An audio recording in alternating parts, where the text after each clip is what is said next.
আমি ভাঙড়ে জলসা নিতে ভয় লাগে, অন্য কিছু নয়, একটাই টেনশন লাগে, আমি খুব রাগী মানুষ তো, কি বলতে যে কি বলে পরিকল্পনা চলছে। ওই পরিকল্পনাটা আপনারা বুঝতে পাচ্ছেন কি জানি না। আমার নবীর উম্মত উম্মতিরা, তোমাদেরকে বাঁচাবার স্বার্থে বুঝাচ্ছি, এসব কথা না বললেও আব্বাস সিদ্দিকী অন্য কথা বলে জলসা করে চলে যেতে পারত, কিন্তু না, সময়ের ডিপেন্ড এর উপরে ওয়াজ করতে হয়, এটা শরীয়তের হুকুম। আমার আল্লাহর বান্দা বান্দিদের ঘরে, নবীর উম্মত উম্মতিদের ঘরে ফাঁসাবার একটা পরিকল্পনা হচ্ছে। সেই পরিকল্পনা হচ্ছে এটাই, মুসলিম এলাকায় যাও, না আইএস আছে, না আইপিএস আছে, না ডিএম আছে, না জজ আছে, কেউ আছে? কিন্তু মুসলিম এলাকায় গিয়ে দেখো প্ল্যান মাফিক তথাকথিত রাজনীতির নেতাগুলো আমাদের ঘরে বোম বন্দুক গুলি মারপিট করিয়ে করিয়ে মুসলিম এলাকাগুলোকে, যেমন মিডিয়া খুললে ভাঙরে এই হয় ওখানে এই হয়, মুসলিম এলাকাগুলোকে কলঙ্কিত করছে না করেনে, দাগি লাগাচ্ছে না লাগাইনে। এর কারণ একটা, এগুলো সব গুগলে ইন্টারনেটে সব লোড হচ্ছে। আগামী 100 বছর পর যখন গণহারে মায়ানমারের মতো তোমাকে আমাকে কতলে আম করবে, AK-47 দিয়ে গুলি করবে, গণহত্যা করতে যাবে, তখন রাষ্ট্রসংঘ যদি হাত দেয়, হস্তক্ষেপ করে যে কেন মারা হচ্ছে, তখন এই রিপোর্টটা দেখাবে, দেখো ভাঙর মানে এখানে এই হতো এই হতো এই হতো এই হতো, ওখানে মুসলিম এলাকা মানে এই হতো, এরা শিক্ষা থেকে পিছিয়ে, এরা সর্বসময় সমাজ বিরোধী। এটা একটা পরিকল্পনা হচ্ছে। কারা করছে? যাদের জন্য তোমরা লড়াই করছো তারা করছে। বোঝো আমার জাতি, আমার কওম, বোঝো এ উম্মতে মুহাম্মাদি নবীর উম্মত হিসাবে বুঝাচ্ছি, বোঝো এদের ষড়যন্ত্র এটা। তোমাকে এরা আইএস বানাবে না, আইপিএস বানাবে না, ডব্লিউবিসিএস বানাবে না, জজ বানাবে না, ডিএম বানাবে না, তোমরা একে বানাবে ওই ক্রিমিনাল বানাবে, যাকে এসে বলবে তুই তো বোম্বা দিস রে শয়তান। যারা মারা যাবে শহীদের দরজা পাবে, যারা বিজয় হবে আল্লাহ তাদেরকে গাজীর মর্যাদা দেবে। জোরে বলুন সুবহানাল্লাহ, আরো চিৎকার দিয়ে বলুন সুবহানাল্লাহ, আল্লাহু আকবার। ভাইরা আমার, এই সজাগ আমার রাসূল হাদিসে করেছে না করেনি? আর এই ওয়াজ যখন করব, মুসলিম নামের কিছু মুনাফিক তারা তখন বলবে এরা মানুষকে গরম করছে। শুনছেন তো নাকি? সত্য কথাটা গরম কিসের বলুন? নারীদের উপরে যারা জুলুম করবে তাদের বিরুদ্ধে লড়াইয়ের দরকার আছে না নাই? গরিবের উপরে যারা জুলুম করবে তাদের বিরুদ্ধে লড়াইয়ের দরকার আছে না নাই? অসহায়ের উপরে যারা জুলুম করবে তাদের বিরুদ্ধে লড়াইয়ের দরকার আছে না নাই? এই লড়াইয়ে যদি জালিমরা এক জায়গায় হয়ে শিয়ালের মতো সবাই মিলে ডেকে ডেকে বলে যে এরা কি বলে মৌলবাদী, এরা কট্টরবাদী, এরা সমাজ বিরোধী, কি বলে গরম করছে, যা বলে বলুক গে যাক, আমার রসুল গরিবের পক্ষে ছিল, আমরাও গরিবের পক্ষে থাকবো। আমার রসুল নারীর অধিকারের পক্ষে ছিল, আমরাও থাকবো। আমার রসুল মানবতার পক্ষে ছিল, আমরাও থাকবো। আমার রসুল অধিকারের পক্ষে ছিল, এতিম গরিব মানুষের চোখের পানি মুছিয়েছে, আমরাও মুছাবো। এই মুছাতে গিয়ে যদি সেদিনের আবু জেহেলের হাতে সাহাবারা শহীদ হয়েছে, আজকে সেই আবু জেহেলদের উত্তরসূরিদের হাতে যদি আমাদের শহীদ কপালে লিখে রাখে, আমরা জান দিতে রাজি আছি, মোহাম্মদ রসুলকে ছাড়তে রাজি নয়। ঠিক না বেঠে? হাত তুলে সাক্ষী দেন, ঠিক না বেঠে? আল্লাহু আকবার। ভাইরা আমার, ইসলামকে বুঝুন, ইসলামকে বুঝুন। আজ ইসলামের কথা বললে অনেকে মনে করছে হুজুর এসে রাজনীতি করছে। শুনছেন তো নাকি? অনেকে কেন তাদের বিরুদ্ধে কথা হচ্ছে তো কেন? তারা চোর, ইসলামের চোরের বিরুদ্ধে। তারা জালিম, ইসলাম জালিমের বিরুদ্ধে। তারা খুনি, ইসলাম খুনের বিরুদ্ধে। তারা নেশাগ্রস্ত, ইসলাম নেশাগ্রস্তর বিরুদ্ধে। তারা আসামি, ইসলাম আসামির বিরুদ্ধে।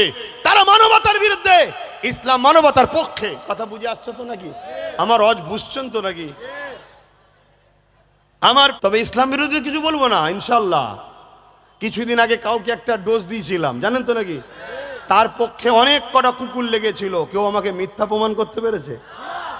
কোরআন থেকে প্রমাণ হয়ে যাচ্ছে, কোরআন থেকে জনগণ প্রমাণ করছে। আরো হক উলামারা আছে না? না, তারা কোরআন থেকে প্রমাণ করে দিচ্ছে যে হ্যাঁ, আল্লাহ কোরআনে বলেছে মানুষের মধ্যে এমন মানুষ থাকবে তারা চতুষ্পদ জন্তুর থেকেও নিকৃষ্ট। কি প্রমাণ হয়েছে না হয়নি? হ্যাঁ।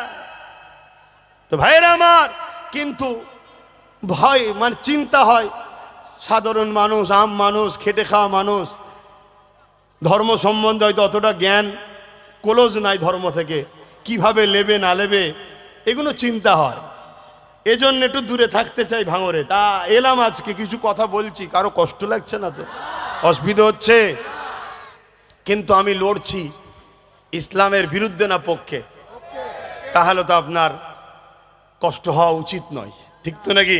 হ্যাঁ, দেখবেন এই সমাজে কিছু মুসলমান আছে যারা বলে আমরা নেতা হই, যাই হোক XYZ, তারা তাদের দুনিয়ার বেঈমান, চোর, ইসলাম বিদ্বেষী নেতাদের জন্য কথা বলে, কিন্তু কখনো তাদের মুখ থেকে মসজিদ, মাদ্রাসা, কবরস্থান, আল্লাহর দ্বীনের পক্ষে কথা পাওয়া যায় না। তারা বলে না আমরা তো সেকুলার। সেকুলার কাকে বলে? ওকে বলে সেকুলার। হ্যাঁ, লক্ষ কোটি টাকা দিয়ে যখন কোনো জায়গায় মন্দির করা হয় তখন সেকুলারের কথা মনে থাকে না? হ্যাঁ, কেউ গাঁটের পয়সায় মসজিদ করবে তখন মনে হয় কমনাল। হ্যাঁ, এই তো আপনাদের রাজারহাট নিউ টাউনে 1100 কোটি টাকার সম্পদ রাজ্য সরকার মন্দির করার জন্য দিচ্ছে। এটা কি সরকারের কাজ? জোরে বলুন। তারপরেও চলো ধর্মের বিষয়ে যাচ্ছি না, উপরন্তু ওই রাজারহাটে হিটকোর মধ্যে মুসলমানদের গাঁটের পয়সায় কিনা একটা জমিন মসজিদের আছে, সেটাকে রাজ্য সরকার চুরি করে হিটকোকে দিচ্ছে। তাহলে বলেন এটা কি উচিত করছে? এটা হ্যাঁ কি না বলুন? তোর প্রথম তো তুই যেটা করছিস অন্যায়। সরকারের কাজ মসজিদ মাদ্রাসা করা নয়, সরকারের কাজ মানুষ শিখবে কি করে, পড়াশোনা করবে কি, চাকরি পাবে কি করে, সুস্থ থাকবে কি করে, খাবে কি করে, এটা সরকারের কাজ। কথা বুঝে আসছে? যাক, তারপর আমি তর্কে যাচ্ছি না, কারণ ধর্ম বড় সেন্টিমেন্টের জায়গা, আমি যাচ্ছি না। তোর মন গেছে 1100 কোটি টাকা, 11,000 কোটি টাকা দিচ্ছিস, যে এরপরও কোনো বোকা মুসলমান যদি তোর সাথ দেয় সেটা আলাদা কথা, কিন্তু আমাদের মসজিদের জায়গা তুই জোর করে কেন হিটকোকে দিবি? এই কৈফিয়তটা রাজ্য সরকারের কাছে চাওয়ার অধিকার আমাদের আছে না নাই? আর এটা চাইতে গেলে এই এলাকায় কিছু নামধারী মুসলিম সুরাতে মুনাফেক আছে, তারা বলবে ও সব কথা বলার কি দরকার। আমার তো সন্দেহ হয় এদের সম্বন্ধে, যেটা তো আমাদের জমিনে হয়েছে ঠিকই, কিন্তু প্রোটেকশনটা আমাদের না অন্য কারো। আমাদের সন্দেহ হয়। আল্লাহ জাত পাকের কসম করে বলছি যে তোদের দিলে কি একটু মসজিদের জন্য দরদ নয়? তোদের কি মুখে একবারও বেরোয় না যে তোমার জন্য আমরা সব করলাম, তুমি সব জায়গায় সব করলে, সবাইকে দিচ্ছ, আমার মসজিদের জন্য তোমার কাছে আশাও করিনি, যাও, উপরন্তু আমার মসজিদের জায়গা তুমি কেন নিচ্ছ? এই বিষয় একটু বলা দরকার আছে না নাই? কিন্তু তা না বলে আমরা যখন মসজিদের পক্ষে কথা বলবো, এরা তখন বলবে আসতে দেওয়া যাবে না, জলসা করতে দেওয়া যাবে না। কেন এ কথা বলবে? তাহলে আমাদের কি ডাউট হওয়া স্বাভাবিক নয় যে এদের গায়ে যদি মুসলমানের খুন থাকতো তাহলে কমসে কম মসজিদের জন্য ডাইরেক্ট বলতে না পারলেও ঘৃণা করার মুখে থুতু মেরে সরে যেত, ঠিক না বেঠে? যেমন আজকে লাখো লাখো মুসলমান সরে যাচ্ছে, কি সরছে না সরে নে? হ্যাঁ, ওদের গায়ে ইমানদারের খুন আছে, ওরা মুসলমান খুনে তৈরি।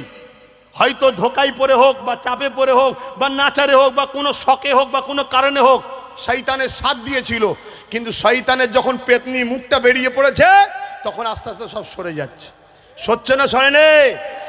কিন্তু এরপরেও দেখো কিছু রয়েছে, তারা গুন্ডাগিরি করছে, সন্ত্রাসী করছে, পুলিশকে দিয়ে মুসলিম কওমের ছেলেদের মিথ্যা কেস দিচ্ছে, গ্যাঁজার কেস দিচ্ছে, মুসলমান ছেলেদের ঘরে অত্যাচার করছে, নিজেরা মারপিট করছে, ভালো ভালো ছেলের নামে কেস দিয়ে দিচ্ছে। এরকম শয়তান জালিম মুনাফেক মুসলমানদের মধ্যে আছে না নাই? খেয়াল করে দেখুন, এটা খেয়াল করে দেখুন, খুব ভালো করে বুঝুন। আপনারা খেয়াল করতে পারছেন কি জানি না, এক কথা বুঝে আসছে না নাই? এরকম গুন্ডা তৈরি করবে, আর ওই গুন্ডাগুলো যখন বিপদের সিগন্যাল পাবে রাতারাতি ইসলামকে ছেড়ে দিয়ে ওদের ধর্মে চলে যাবে।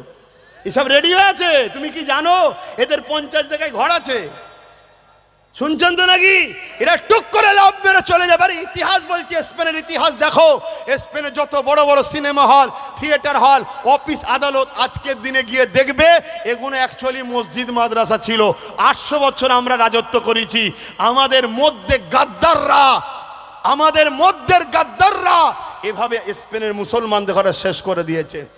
আজ যখন তোমাদেরকে বাঁচাবার জন্য আব্বাস সিদ্দিকী চিল্লাচ্ছে, এরা তখন আমার বাপ তুলে মা তুলে গাল দিচ্ছে না, যাই না বলুন? কিন্তু এর জবাব কখনো শুনেছেন আমার কাছে? না, ওর জবাব আমি দেবো না।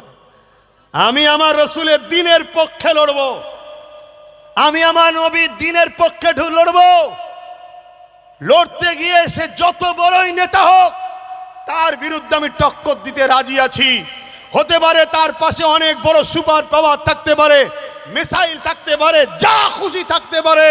আরে আমার কাছে কিচ্ছু নেই, এই হৃদয়ে মোহাম্মদ সাল্লাল্লাহু আলাইহি ওয়াসাল্লামের অগাধ প্রেম, ভালোবাসা, ভক্তি, বিশ্বাস আছে, আল্লাহর উপরে ভরসা আছে, এছাড়া আর কিছু নেই। চলো, ঠিক না বে ঠিক? আপনাদের অসুবিধা হচ্ছে? এই লড়াই হবে, কোনোভাবে পিছুবার ব্যাপার নেই। মনে রাখো, যেদিন আমরা সংখ্যা কম ছিলাম, সেদিন আমরা সব জায়গায় বিজয় লাভ করতাম। বদরে 313 জনে জিতেছি, খাইবারে আমরা জিতেছি, ওহুদে জিতেছি, আমরা মোতায় জিতেছি। মোতার যুদ্ধে মাত্র আমরা 3000 ছিলাম, 2 লক্ষ জালিমদের ছিল, ওখানেও আমরা জিতেছি। কোথায় 3000 আমরা, আর রোমরা ছিল 2 লক্ষ। ভাবতে পারছো? আমরা জিতেছি কেন? সেদিনে সংখ্যা কম ছিল, কিন্তু গাদ্দার ছিল না আমাদের মধ্যে। আজকে সংখ্যা বেশি, আমাদের মধ্যে মুনাফিক গাদ্দার ঢুকে গেছে। তাই আপনাদেরকে একটা মেসেজ দিয়ে যাচ্ছি, প্রথমে গাদ্দার গুণকে চেনো, গাদ্দার গুণকে আগে বাঁচো। গাদ্দার গুণই হলো আমাদের রাস্তার কাঁটা, রাস্তার কাঁটা সরিয়ে দাও। কথা মাথা ঢুকছে না? ঢোকে রে? নচেত আগামী দিন তোমার মসজিদ, তোমার মাদ্রাসা, তোমার কোরআন, তোমার দ্বীন, তোমার বাচ্চা পাবে না। ইসলাম থাকবে, ইসলাম ছিল, আছে, থাকবে, কিন্তু তোমার বাচ্চা পাবে না। আমার কথা আমার বাপজানরা নিতে পাচ্ছেন তো নাকি? মনে ব্যথা পেচ্ছেন? মনে ব্যথা পেচ্ছেন? কিন্তু মনে রাখবেন, এখানে অনেকে বলতে পারে যে বাপ সবই তো বুঝছি, অন্যায়ের বিরুদ্ধে কথা বলতে গেলে জেল হয়ে যাবে, মার খেতে হবে, হ্যাঁ, কাজ বন্ধ হয়ে যাবে, হ্যাঁ, টোটো চালানো বন্ধ হয়ে যাবে, বিভিন্ন কমিটি থেকে বাদ পড়ে যেতে হবে। এটাই তো আমার আব্বা, ভাইয়েরা, মায়েরা, বোনেরা, আল্লাহর পরীক্ষা। না হয় বেলাল গোপনে গোপনে গিয়ে রসুলকে মেনেছে, আল্লাহকে মেনেছে, ওটা গোপনের মধ্যেই ছিল, তো আল্লাহ কেন প্রকাশ করে দিল? আর 10 মিনিট বলবো, তারপরে নামাজ, দোয়া হবে, নামাজ হবে। অসুবিধা হচ্ছে? ওয়াক্ত আছে, আর 10টা মিনিট বলি নাকি? তাহলে হজরতে বেলাল হুজুর গোপনে গোপনে ইসলাম কবুল করেছে, এই খবরটা আল্লাহ প্রকাশ করে দিল। কেন? যে বেলাল আমাকে ভালোবাসে, এর প্রমাণটা দুনিয়া লাও, এবং বিপদের দিনেই প্রকৃত বন্ধুকে চিনা যায়। জোরে বলুন সুবহানাল্লাহ। তাহলে বিপদ যদি তোমার সামনে আসে, আর তখন তুমি যদি আল্লাহ ছেড়ে দাও, আল্লাহর মহব্বত হলো কি করে বল? নবীরা আল্লাহর জন্য জীবন দিয়েছে। বনি ইসরাইল কওমের কম বেশি 70,000 নবীকে তার উম্মতরা কতল করে দিয়েছে। শুনছেন তো নাকি? হ্যাঁ, জন্মেছি যখন মরবো একদিন, ওটা নিয়ে ভেবে লাভ নয়। ভাবতে হবে একটাই জিনিস, আল্লাহ না নারাজ হয় এমন কাজ করব না। আল্লাহর পক্ষে, আল্লাহর বিরুদ্ধে যারা, তাদের বিরুদ্ধে। কথা মাথায় থাকবে তো নাকি? হ্যাঁ, তাতে সংসার জীবনে হোক, রাজনীতির জীবনে হোক, অর্থনীতির জীবনে হোক, যে জীবনেই হোক, আমাদেরকে এই মজবুত হয়ে থাকতে হবে। আসুন সালাত ও সালাম পাঠ করি। ইয়া নবী,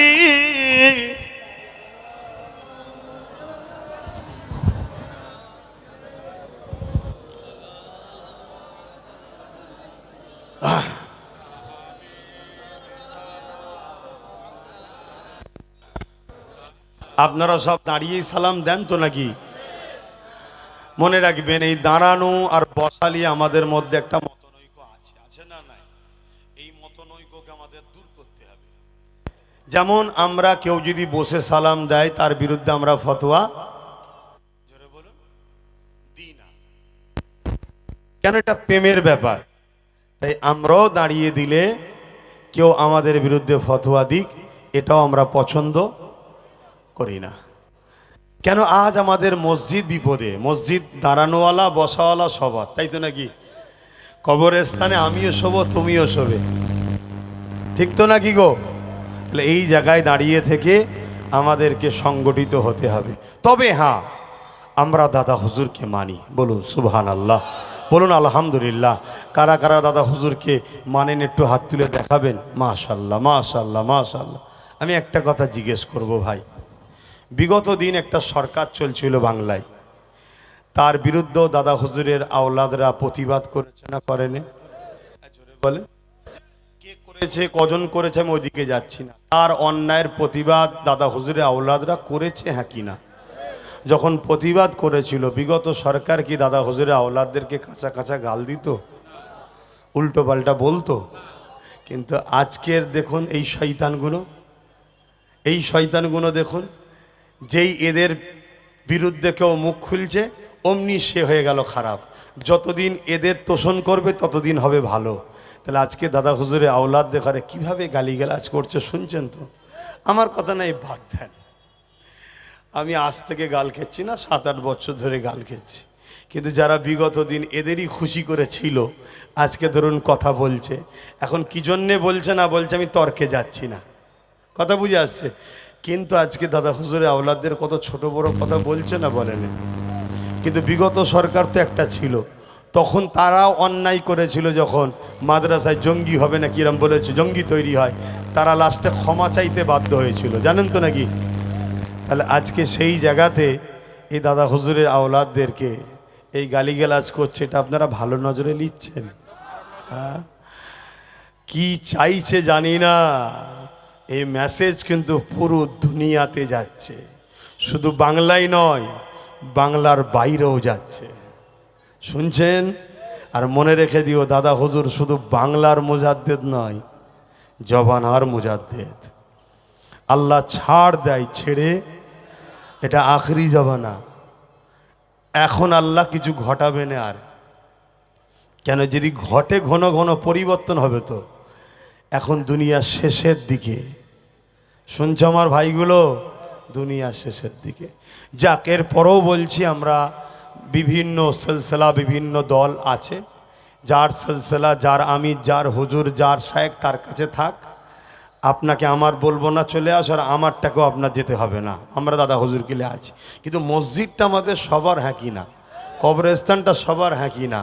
এই জায়গায় যে পাওয়ারের জোরে ওরা মসজিদ মাদ্রাসাকে লুটছে, ওই পাওয়ারকে দখল করো। ওই পাওয়ার দখল করে যেভাবে ওরা আমাদের থেকে কেড়ে নিচ্ছে, আমরা পাওয়ার দখল করে আমাদের জিনিস আমরা ফিরিয়ে নেবো। রাজি আছেন তো নাকি? রাজি আছেন তো? ওরাও যদি অনেক বছর ধরে টার্গেট করে এই জায়গায় পৌঁছাতে পারে, আমরাও টার্গেট করছি একটা দিন পৌঁছাবো ইনশাল্লাহ। তখন আমার ওয়াকাফের জায়গার উপরে কারখানা থাক আর ফ্যাক্টরি থাক, যাই থাক, ওটা সবটাই ওয়াকাফ হবে। কথা বুঝে আসছে না? নাই কত আদানি আম্বানির কিনা শখ আছে, কেন না? কেন? চেষ্টা করলে হয় না, হয় না? হ্যাঁ, আমি কিছুই বুঝতাম না, কিছুই জানতাম না, বিসমিল্লাহ বলে চেষ্টা করেছি। একদম নতুন নতুন ছেলে সব, তারা মিলিয়ে দেখুন আল্লাহ কারে বিজয় এখানে হয়েছে না হয়নি। কিন্তু আজকের মহল আবার আলাদা। আজকে শুধু এখানে নয়, আলহামদুলিল্লাহ সব জায়গায় জেগে গেছে। কথা বুঝে আসছে? তা একটা ভালো জায়গা। তা যে লোহা দিয়ে এইটাকে কাটলো, ওই লোহা আমাদেরকেও তৈরি করতে হবে। কথা বুঝে আসছে? যে রাস্তা দিয়ে, যে ক্ষমতা দিয়ে আমাদের ওয়াকাফকে নিচ্ছে, কি ক্ষমতা ভাই? জোরে বলুন। তাহলে ওইটাকে উদ্ধার করতে গেলে ওই ক্ষমতারই দরকার আছে না নাই? হুজুর ফুঁতে দিলে হয়ে যাবে? ফুঁয়ের জায়গায় ফুঁ দাও না, কে মানা করেছে? কিন্তু যেখানে ফুঁ চলবে না সেখানে তো কাজ করতে হবে নাকি? হ্যাঁ, তা আমি নাই করছি না, ইনি নাই ইমাম সাহেব, উনি নাই হুজুর সাহেব, মৌলানা সাহেব, মুহাদ্দিস সাহেব, মুফাসসির সাহেব, হাফেজ সাহেব, কিন্তু আমাদের ছেলেরা আছে না নাই? এদের অন্তরে মসজিদের প্রেম নেই। তাহলে আমরা এদেরকে পরিচালনা করবো। এ বাবা তুই যা, বাবা আল্লাহর ঘর বাঁচাতে হবে, তুই যা, যা যেখানে আইন তৈরি করেছে ওরা, ওখানে তুই ঢোক। একটা দুটো চারটে পাঁচটা 10টা 20টা 100টা 200টা একদিন কামিয়াবি হবে না হবে না? যা বাবা তোরাও আইন তৈরি করে ফিরিয়ে নিবি আবার। এই চেষ্টার দরকার আছে না নাই? ইন্নামাল আমালু বিন্নিয়াত, আল্লাহ নিয়তের খবর জানে। কথা বুঝে আসছে? এই জায়গায় মাথায় রাখো। অতএব সবারটা সবার জায়গায় থাক, আমার ধর্মের ওপরে কেউ আঘাত দিক এটাও আমরা পছন্দ করি না।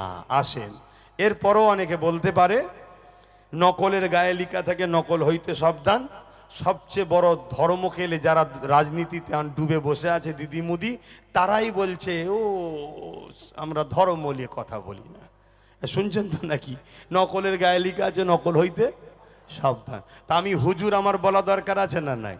হ্যাঁ, আমি হুজুর তোমার শিষ্য ভক্ত মুরিদ অনুসারীদেরকে বলবো যে বাবারা ওরা জুলুম করলো বাবা, রাজ ক্ষমতাতে দখল করে নিল বাবা, তোরা সাধারণ ছেলে ক্ষমতা আছে বাবা, তোরা দাঁড়া লড়, আমি দোয়া করছি। এবং আমার ঘরের একটা সন্তান ভাইকেও দিয়ে দিয়েছি, যা লেলর, তাতে যদি জীবন চলে যায় যাক, আল্লাহর ঘরের জন্য জীবন দেবো ইনশাল্লাহ। ঠিক না বে ঠিক? হ্যাঁ, আমি তো প্রথম থেকে বলে আসছি, আল্লাহ যদি আমার নসিবে বড় রাখে তাহলে আল্লাহর দিনের জন্য লড়তে গিয়ে আমি শহীদ হব। এটা বড় নসিবের ব্যাপার। কিন্তু আমাদের সমাজের হাজারো মুসলমান জালিমদের জন্য লড়তে গিয়ে মরেছে। কথা বুঝে আসছে? কিন্তু আলহামদুলিল্লাহ আজ মানবতার পক্ষে, ন্যায়ের পক্ষে, নবী খানদানের আওলাদের সঙ্গে সাথ দিয়ে আল্লাহর আমার কয়েকটা ভাইকে ডেকেছে, আল্লাহ তাদের কবরে উঁচু মাকাম দান করে, বলুন আমিন। আসুন সকলে সালাত ও সালাম পাঠ করি। ইয়া নবী সালাম, ইয়া রাসূল, ইয়া হাবিব সালাম, সালাওয়াতুল্লাহ। কঠিন হাসরের দিনে কি আছে মোদের কপালে, গুনাহগার উম্মাহ আতো আপনার লইবেন সঙ্গে মাহশরে। নবী সালাম, ইয়া রাসূল, ইয়া হাবিব সালাম,